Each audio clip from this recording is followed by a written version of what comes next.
Now let me quote you from ancient script. Here's what it says. If you cannot see, you perish. You die. We've all got to have a future to work for. We've all got to have the ability to see something beyond ourselves, something beyond just today, something beyond just this week. The future. Setting your goals. And a lot of people have asked me tips on how do you set goals. Let me just give you a simple little formula on setting goals. Vision of the future. Being able to see beyond today. Here's a little formula for setting goals. Number one, decide what you want. Get together with your wife and decide, what do we want? Get together with your husband and decide, what do we want? Get together with the family. Make some decisions. What do we want? Where do we want to go? What do we want to do? What do we want to have? What do we want to share?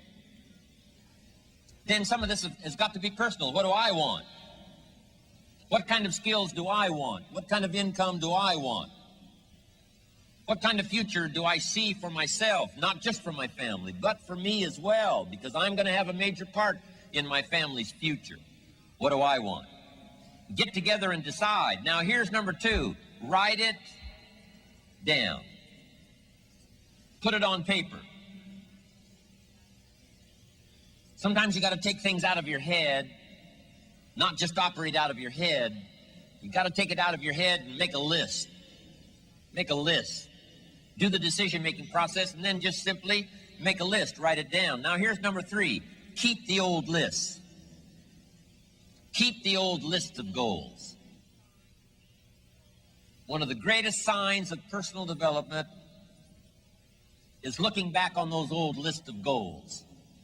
I look back at a list of goals I made 10 years ago, and I'm telling you, some things on there I'm a little embarrassed. Here's 10 years ago, here's what I thought was so important. Now I'm telling you, it's not that important anymore.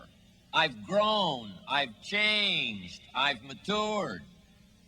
And I've got some of my goal lists that go back 20 years, 25 years. Some of those I won't even show anybody. Here's what I thought was so valuable. Now I understand so much better as my priorities have changed.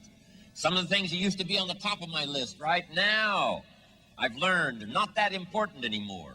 Other things have taken place on the top of the list. So, number one, decide what you want. Number two, write it down. Number three, keep the old lists. And here's number four, check off. When you do get something that's on your goal list, check it off. The first time I came to Spain many years ago, I happened to have my journal with me that had the list of goals in it. One of them was to someday go to Spain. And I had that journal with me, and when the wheels touched the runway in Madrid, I got out that list and I checked it off.